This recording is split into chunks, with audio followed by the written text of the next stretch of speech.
The time is 5 o'clock. Here is the world news at 5. First, the top stories. Police uncover illegal military training ground in Abeokuta. Sokoto to enroll 1.4 million children in Nigeria's most ambitious school drive. JAM to holds 2018 UTME from March 9, 2018 and sale of forms November 22nd. Dangote sells noodle plant in Calabar, Ikorodu to Indomie for 3.65 billion naira. And on the foreign scene, military takes over in Zimbabwe, says Mugabe is in protected custody. And US Senate worried over president authority to launch nuclear attack.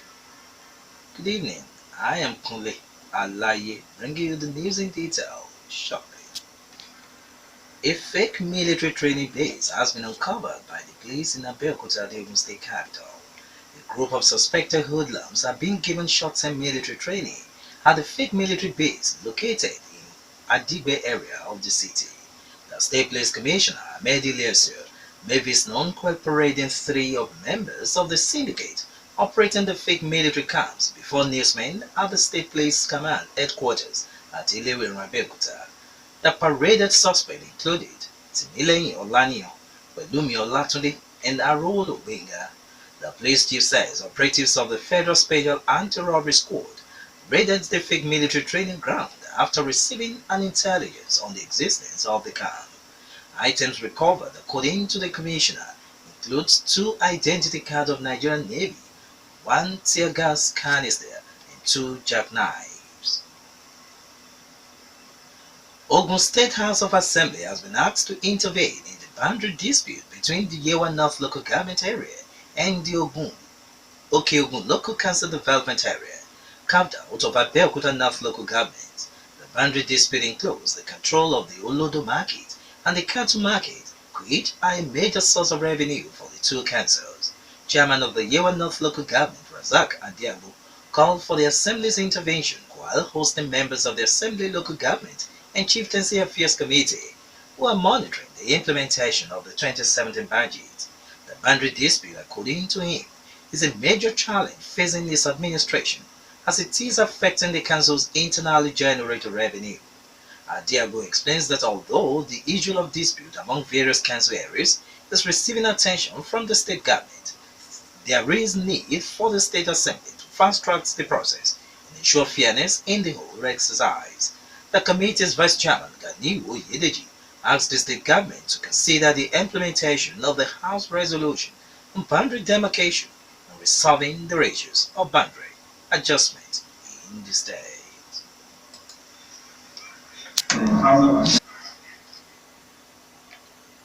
Sokoto state government has launched what is regarded as Nigeria's most ambitious enrollment of children into the state public primary schools. Under the program, an estimated 1.4 million children will be enrolled into primary one within next 1 year. Governor Aminu Tambuwa flags off the campaign on Tuesday at Rigi Village in the Raba local government area. Tambuwa says the state government will empower the relevant stakeholders, including traditional rulers, religious leaders, parents, and guardians, to achieve the target. Basic and Secondary Education Commissioner Dr. Jabi Kilgore says the 4,000 Quranic schools have been targeted in the enrollment. Governor Willie Obiano of Anambra State says his life is now in danger ahead of the Saturday governorship poll. According to the governor, the sudden withdrawal of police security details from him exposes him to dangers few days to the poll. Obiano is contesting in the poll on the platform of All Progressive Grand Alliance, raises the alarm in Oka, the state capital, at the election stakeholders meeting organized by the Independent National Electoral Commission (INEC). The governor demands the immediate restoration of his security details as the governor of the state. President Muhammadu Buhari has assured Ndibo that his administration will implement all the capital projects that will fast-track the development of the Southeast region. Buhari, speaking in Abakaliki during his official visit to Ebonyi State, explains that the projects he promised Southeast leaders at a meeting last month in the presidential villa are included in the proposed 2018 budget still before the National Assembly. The project, according to him, include roads, energy, agriculture, and social intervention programs. His host, Governor Dave Umahi, thanks Buhari for the visit, while asking for the payment of his administration for the rehabilitation and reconstruction of some of the federal roads in the state. Former Governor Sam Egu thanks Buhari for the payment of pensions to former Biafran police officers by the presidency. The Joint Admission Matriculation Board has announced its holding of the 2018 Unified Tertiary Matriculation Examination between March 9th and 17th next year. The sale of application forms for the examination at a cost of 5,000 naira will begin on November 22nd, 2017 and ends on the January 22nd, 2018. Ahead of the examination, a mock UTME will hold between January 22nd and 27th. JAMB Registrar Professor Isaku Loide announces the 2018 UTME program at a meeting with heads of tertiary institutions and other UTME stakeholders in Abuja. Loide has candidates who are interested in the mock UTME examination to register for the examination on or before December 31st. Relief has come to victims of snake bite in the north as the country received 5,000 vials of anti-snake venom. The drug has been in acute shortage, leading to the death of 250 victims and snake bite within 2 weeks in Gombe and Plateau State. The 5,000 vials of the drug which arrived the country last weekend include Echitab G for the treatment of bites from carpet vipers and Echitab B Plus for the treatment of bites from carpet vipers and POV Ada. Managing Director of Echitab B Study Group, Dr. Nanda Doffa, says the arrival of additional 10,000 vials of the anti-snake venom will end in the shortage of the acute shortage and stabilize the supply of the drug. You are still listening to the Wellness at 5 on Rock City 101.9 FM. Up next, to bring you foreign, business and the sport news. Please do stay with us. The military has seized control in Zimbabwe but has set President Robert Mugabe in pass since the year 1980, he said. After seizing state television, an army spokesman, the general, announced it was targeting people close to Mr. Mugabe, who had caused social and economic sufferings. The move came after Mr. Mugabe sacked his deputy, Emerson Mnangagwa, in favor of his wife, Grace. Heavy gun and artillery fire could be heard in northern part of the capital, Harare, early on Wednesday. A statement read out by a general on here denied it was a coup and said Mr. Mugabe was safe, but did not say where. The United Kingdom Foreign Office advised Britons currently in Harare to remain safely at home or in their accommodation until the situation becomes clearer, while the U.S. Embassy in Harare advised U.S. citizens in Zimbabwe to shelter in place until further notice. Soldiers overran the headquarters of the ZBC broadcaster after armored vehicles took up position on roads around Harare on Tuesday. A government source says Finance Minister Ignatius Chombo, who is a top member of ZANU-PF, had been detained. For the first time in over 40 years, Congress has examined a U.S. president authority to launch a nuclear attack. Some of those present at the Senate Foreign Relations Committee at Tuesday morning's public hearing on Capitol Hill said they were troubled about the president's attitudes to launch a nuclear strike. Some of them expressed concern that the president might irresponsibly order a nuclear strike. Others said he must have the authority to act without meddling from lawyers. The last time Congress debated this issue was in March 1976. In August, Mr. Trump vowed to unleash fire and fury like the world has never seen on North Korea if it continued to expand its atomic weapons program. Last month, the Senate Committee's Republican chairman, Senator Bob Corker, accused the president of setting the U.S. on a path to the Third World War. Up next in the business news is business. Up next in the Wellness at 5 is business news.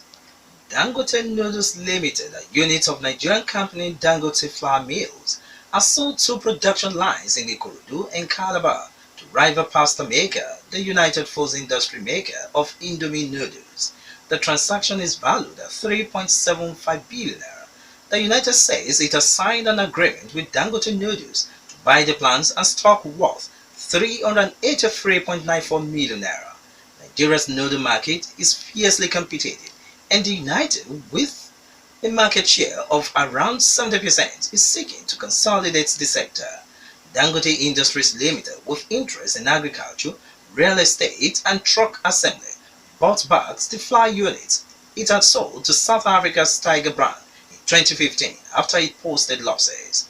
Dufil Premier Foods, the parent of their United Foods, is a privately held company set up over 2 decades ago, which has grown to become the largest pasta maker in West Africa. The United said the transaction had been approved by both companies and the regulators. Finally, in the world news is sport news.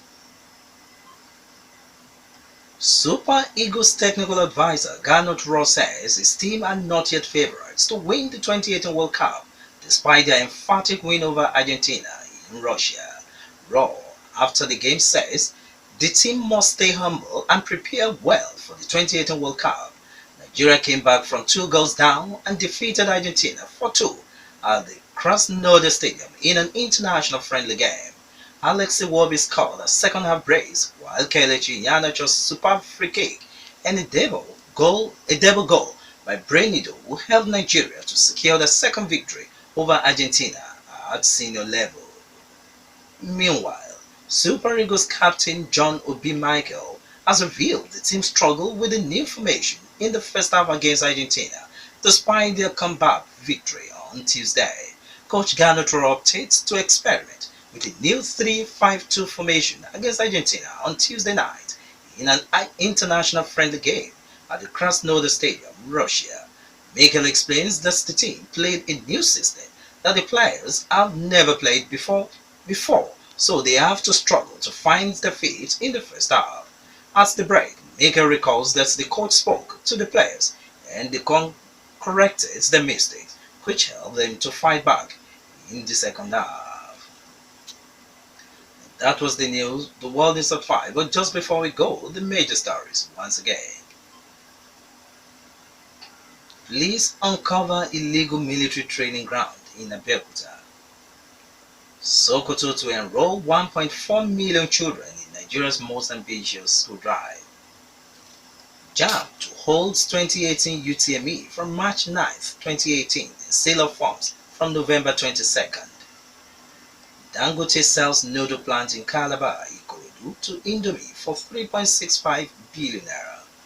And on the foreign scene, we reported military takes over in Zimbabwe says Mugabe is in protective custody. And US Senate worried over president authority to launch nuclear attack. For more stories and to listen to us live, please do log on to our website www.rockcityfmradio.com/live. Thank you very much for listening. I am Kunle Alaye. Good evening.